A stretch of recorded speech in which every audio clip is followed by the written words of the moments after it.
What's up, everybody? My name is Rob Simmons, and Mr. Nightmare put out yet another new horror story video. This one is called 3 Scary True Chuck E. Cheese Stories, and this has to be the first Chuck E. Cheese horror story video he's put out, so let's see what he has in store. 3, 2, 1.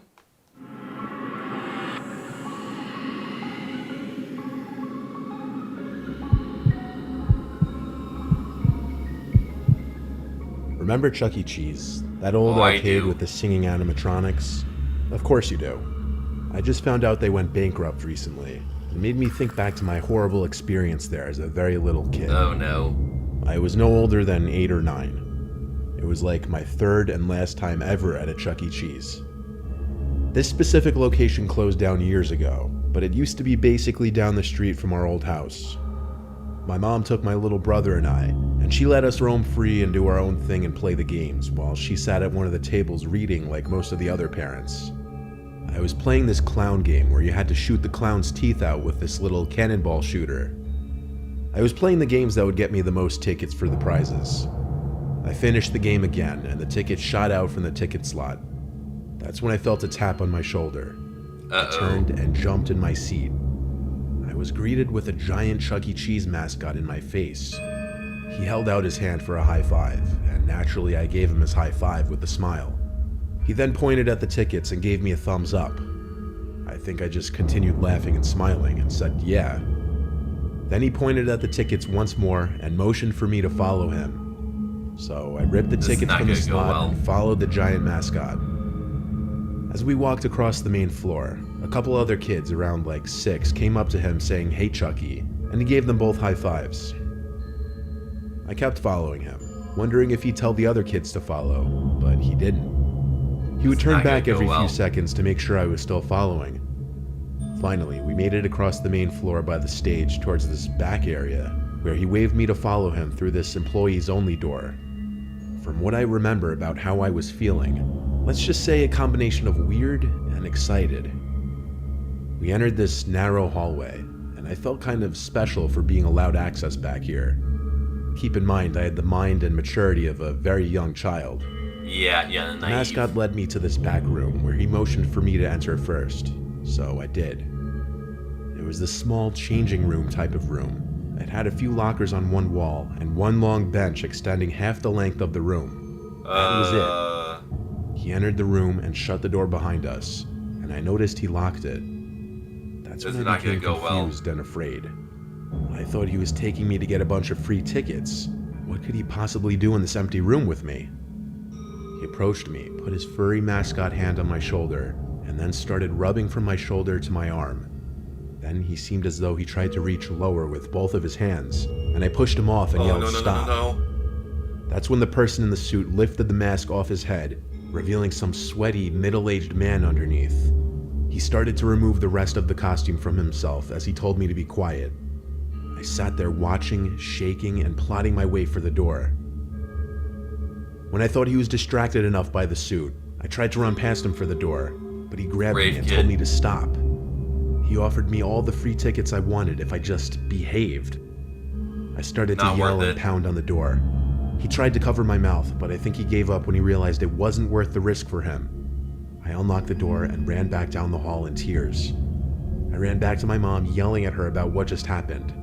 She was distraught and went right to the front desk. The girl at the front desk seemed to be in a panic as well, and I think she called for her supervisor. Pretty soon, all the music was stopped and the place was put into a lockdown of sorts, where all the kids were to go to their parents. A bunch of workers ran to the back section, and eventually police showed up outside. I had to give my whole story to a crowd of like 6 people, and I was extremely nervous. The man in the Chucky suit was some random creep who snuck into the back section of the building to dress in one of the suits and apparently lure children to the back. Realizing and looking back at that now as a grown adult is disturbing and disgusting, that I was the victim of a predator. I never found out if that monster was caught. I have another term in mind, but I'm not gonna say it because of Kappa.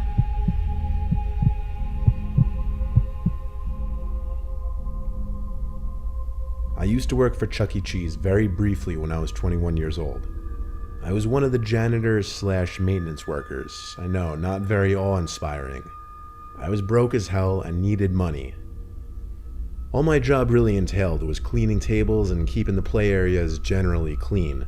Sounds easy, but there was never really a time to just sit and take a breath.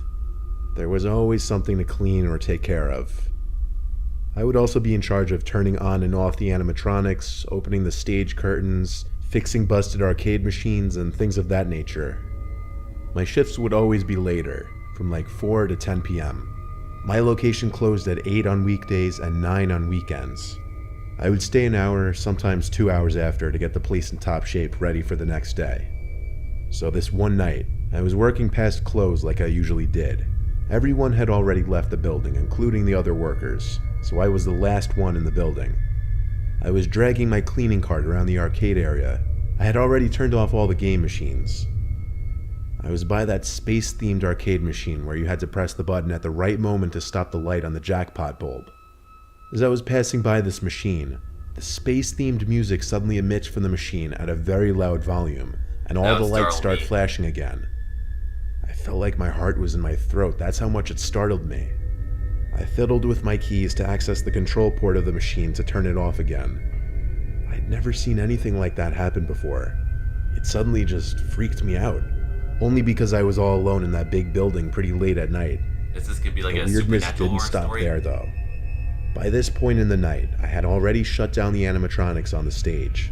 So when I heard Chucky's pre-recorded laugh break the silence of the room, my heart started pounding again. The laugh was short and cut off. It almost sounded glitchy. I ditched my cleaning cart to go backstage and check on the animatronics, and I could see they were in their idle modes now, meaning they would move their limbs and heads around every so often. I would have to go to the control room to turn them off, but this was the second strange thing to happen that night. I started getting paranoid that someone else was in the building with me, but that thought was interrupted when I noticed that the Chucky animatronic was facing me, and its head angled down perfectly to look as though it was looking at me. It was bizarre. Bizarre that I was finding it that disturbing. I'm not crazy, but for my own peace of mind, with my eyes on the Chucky animatronic, I walked past it, closer to the control room. I waited there for a few seconds, and then the animatronic spun 90 degrees to face me once more, perfectly. I swear it was once again looking right at me, and then the laughter emitted once again from the animatronic. But in a creepy, glitchy, cut-off manner, this time much louder, obviously because I was right next to it. I ran to the control room to hit the switch to turn everything off on the stage once more. I left the control room, and the Chucky animatronic was still facing the direction it was moments before. I left the stage through the curtain and just felt uneasy. I was starting to think maybe it was all just getting to my head. But that's when I heard the horrible laugh again come from the stage behind the curtains.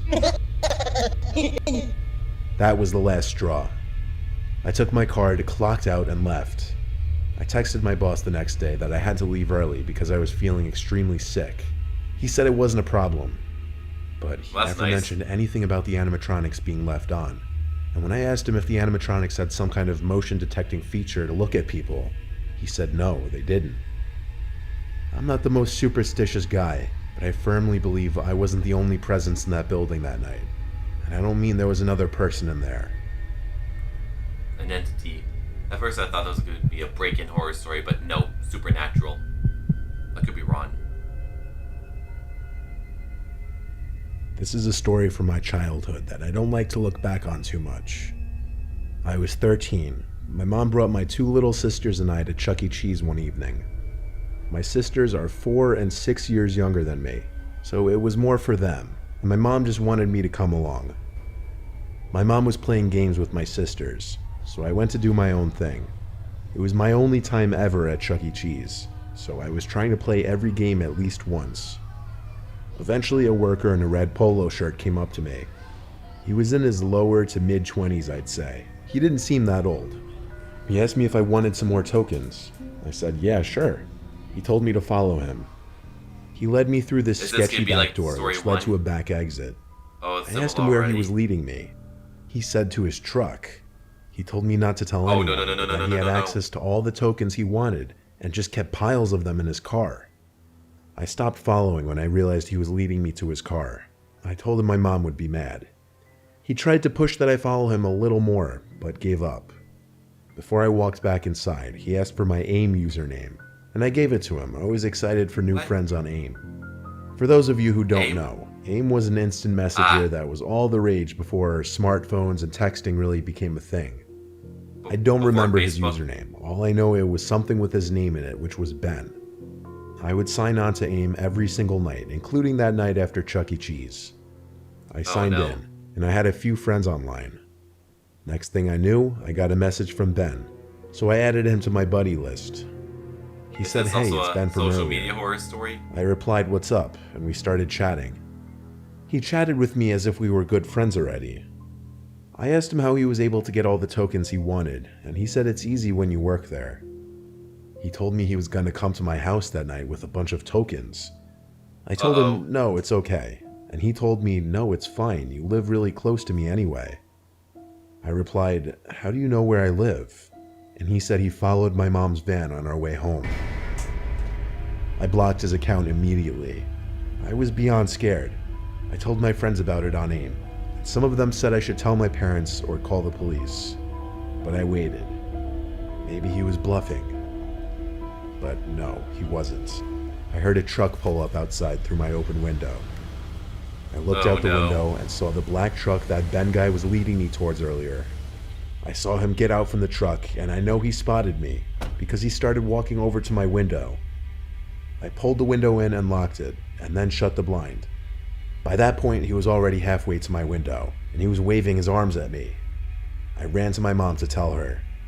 She didn't find it funny, thinking I was kidding at first, but I convinced her after she looked out the window and saw the black truck begin to speed down the road. My mom wanted me to show her the AIM conversation, but I couldn't, as I had deleted him off my buddy list and blocked him. My parents called the police, of course, but that was just for peace of mind. They couldn't do anything besides make a report. The next day, my mom called the Chuck E. Cheese and asked about a Ben. They said they had no Bens who worked there. There were also no employees matching that guy's description. The Chuck E. Cheese eventually handed the CCTV footage from the day before to the police department for an investigation, which turned up no results. My family never went to a Chuck E. Cheese ever again. I bet not after that experience. I mean, did the kid get in trouble for that? For connecting to that guy over AIM? Because I've heard other horror stories that ended in a similar way, the kid getting in major trouble. But that was yet another creepy video from Mr. Nightmare. I mean, I don't think I'll ever look at Chuck E. Cheese the same way again. Of course, I haven't been there in 12, 13 years because, well, I outgrew it. And I do want to mention that, well, for my Chuck E. Cheese in Rochester where I live, they have a system where they stamp a number in your hand.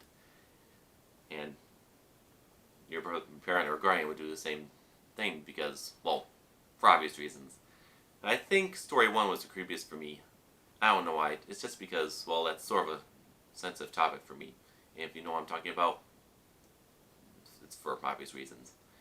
And the video mentioned earlier that Chuck E. Cheese went bankrupt. I wonder if that has to do with anything with COVID-19. But I'll have to look it up to be sure. In fact, I'll look it up right now. And I was right. COVID-19 is the reason Chuck E. Cheese closed because they lost 90% of their revenue this year. So sad that so many businesses are closing because of the pandemic. But anyway, let me know in the comments what you think of this horror story video. Thank you for watching, and please stay safe.